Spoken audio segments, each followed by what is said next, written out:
વરસાદ શરૂ. ઠેર ઠેર વરસાદી પાણી ભરાતા મનપા તંત્ર મુશ્કેલીમાં મુકાયું છે. વડોદરા મનપાનું સર્વર ઠપ થયું છે.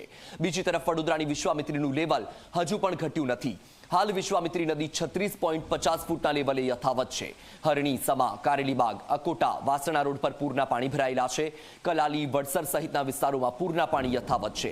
આજવા સરોવરની સપાટી 213.62 ફૂટે પહોંચી છે. આજે પણ વહેલી સવારથી વડોદરામાં ધીમી ધારે વરસાદ શરૂ છે. તો દ્રશ્યો તમે જોઈ રહ્યા છો વડોદરા માટે આ ચિંતાજનક સમાચાર છે, કારણ કે વડોદરામાં આજે સવારથી જ વરસાદ શરૂ છે.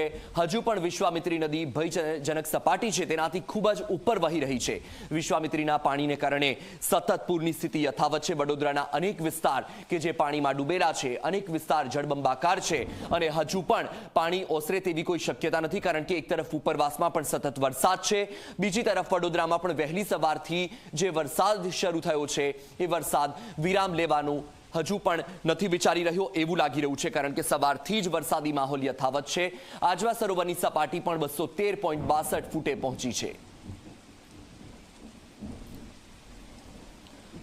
તો વડોદરામાં વરસાદી માહોલ યથાવત છે. વિશ્વામિત્રી નદી પણ ભયજનક સપાટીની ઉપર વહી રહી છે.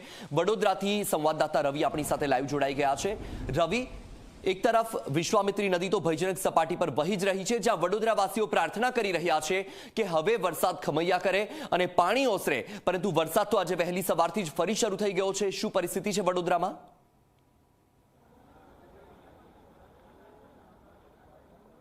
બિલકુલ વત્સલ, વાત કરવામાં આવે તો હવે વડોદરા શહેર વડોદરા નહીં પરંતુ જડોદરા બની ગયો તે પ્રકારની સ્થિતિ ઉદ્ભવી છે.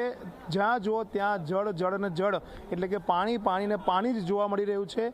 વડોદરા શહેરના 70% જે વિસ્તારો છે તે અત્યારે વિશ્વામિત્રી નદીની પાણીના ચપેટમાં છે અને અસરગ્રસ્ત એરિયા જે છે તેમનામાં લોકોને ખૂબ મુશ્કેલીનો સામનો કરવો પડી રહ્યો છે. અત્યારે આપ જોઈ શકો છો કે જેતલપુર તરફ જવાનો આ જે રોડ છે તે જેતલપુર તરફ જવાના રોડ પર કઈ રીતના ઘૂંટણસમા અંદર પાણી છે, જે લોકો અંદરથી ચાલીને આવી રહ્યા છે તે દ્રશ્યો હું તમને બતાવવાની કોશિશ કરી રહ્યો છું. અંદર આખી એક કોલોની છે, અંદર ઘરો છે જ્યાં લોકો રહેતા હોય છે ને ત્યાં લોકોને પાણીમાં રહેવા માટે મજબૂર થવું પડી રહ્યું છે. સૌથી મહત્વની બાબત એ છે કે માંજલપુર વડસર જે વિસ્તાર છે ત્યાં 10-10 ફૂટ પાણી લોકોના સોસાયટીઓમાં છે. લોકો પોતાના ઘરેથી પ્રથમ માળે શિફ્ટ થઈ ગયા છે. તેવી રીતના હરની જે વિસ્તાર છે ત્યાં પણ જે સોસાયટીઓ છે તેમાં પણ એક માળ સુધી પાણી ભરાઈ ગયા છે, કારણ કે વિશ્વામિત્રી નદીની જે ભયજનક સપાટી છે તે 26 ફૂટ છે અને અત્યારે વિશ્વામિત્રી નદી 36.50 ફૂટે વહી રહી છે, એટલે કે 10.50 ફૂટ વધુ પાણી વિશ્વામિત્રી નદીમાંથી જે બહાર નીકળી રહ્યું છે તે આખા વડોદરા શહેરને ડૂબાડી દીધું છે. અહીંયા જે લોકો છે તેની સાથે વાત કરીશું આપણે. શું કહેશો, અંદર કેટલું पानी છે? पानी इतना भैया, अंदर बहुत पानी, अंदर बहुत भरा हुआ है. हम लोग भी बाहर से आए हुए हैं, इधर फंसे हुए हैं बाढ़ में. कहाँ से आए आप? हम लोग मेरठ से आए. तो क्या कोई रास्ता नहीं है जाने का? कोई जाने का रास्ता नहीं है, रेल लाइन बंद पड़ा है पूरा. तो कुछ खाना पीना खाया है नहीं? अभी कुछ नहीं खाया 2 दिन से. फंसे हुए, पॉकेट में जो मनी था वो सब खत्म. कुछ भी नहीं खाया 2 दिन से? नहीं खाया भैया. तो प्रशासन की ओर से कोई मदद? कोई मदद नहीं है. આપ ક્યાંથી આવ્યા છો? હા, જેતલપુરથી રહું છું. બહુ પાણી છે અંદર? બહુ જ પાણી છે. તો લોકોના ઘરોમાં પણ આવી ગયા છે? બધાના ઘરમાં ઘૂંટણાથી ઉપર પાણી છે અહીં અંદર. હા. તો જે રીતના આ જે નાગરિક છે તેમની સાથે વાત કરી, તેઓ કહી રહ્યા છે કે લોકોના ઘરોમાં ઘૂંટણ સુધી પાણી છે. એટલે વત્સલ, તમે સમજી શકો છો કે જમવાની બી તકલીફ છે અને બહાર જવાની બી તકલીફ છે, મેડિકલની બી તકલીફ છે. મેડિકલની પણ તકલીફ છે? જી, જમવાની તકલીફ છે, મેડિકલની તકલીફ છે. આ એક જણ જે ગાડી પોતાની જે બાઇક છે તે અંદરથી કાઢીને લાવ્યા છે, કારણ કે તેમની સાયલેન્સર જે બાઇકનું ઊંચું છે તેના કારણે તેમની બાઇક નીકળી ગઈ. બાકી તો 2 વ્હીલર તો આ પાણીમાં ચાલવાના જ નથી. એટલે કહી શકાય કે આ પરિસ્થિતિ છે વડોદરા શહેરની, કે જ્યાં નાગરિકો ત્રાહિમામ પોકારી ઉઠ્યા છે.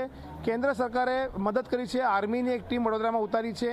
NDRFની 2 ટીમ વડોદરામાં કામગીરી કરી રહી છે, જ્યારે SDRF અને ફાયર બ્રિગેડ પણ લોકોના રેસ્ક્યુ કરી રહી છે. અત્યાર સુધીમાં 700થી વધુ લોકોનું રેસ્ક્યુ વડોદરા કોર્પોરેશનના ફાયર વિભાગ, NDRF, SDRFે મળીને કર્યું છે અને હજુ પણ રેસ્ક્યુની કામગીરી યથાવત છે. જી બિલકુલ રવિ, આપની પાસેથી અપડેટ મેળવતા રહીશું. માહિતી સાથે જોડાવા બદલ આભાર. તો વડોદરામાં સતત વરસાદી માહોલ યથાવત છે. વડોદરામાં ભારે વરસાદના કારણે તારાજીના દ્રશ્યો સામે આવી રહ્યા છે. માંજલપુર, વડસર, કલાલી વિસ્તાર પાણીમાં ગરકાવ છે. હોસ્પિટલના ICUમાંથી દર્દીઓનું રેસ્ક્યુ કરાયું. સ્ટ્રેચર બાદ દર્દીઓને રેસ્ક્યુ કરીને લઈ જવાયા. તો વડોદરાથી આ દ્રશ્યો તમે જોઈ રહ્યા છો. હોસ્પિટલમાં જે દર્દીઓ હતા એ દર્દીઓનું રેસ્ક્યુ કરવામાં આવી રહ્યું છે. આઈસીયુમાં જે દર્દીઓ હતા તેમનું સ્ટ્રેચર પર જ રેસ્ક્યુ કરવામાં આવી રહ્યું છે. વડોદરામાં ભારે વરસાદ છે. ભારે વરસાદના કારણે તારાજીના દ્રશ્યો, માંજલપુર, વડસર, કલાલી સહિતના વિસ્તારો હજુ પણ પાણીમાં ડૂબેલા છે. સતત વરસાદ હજુ પણ યથાવત છે.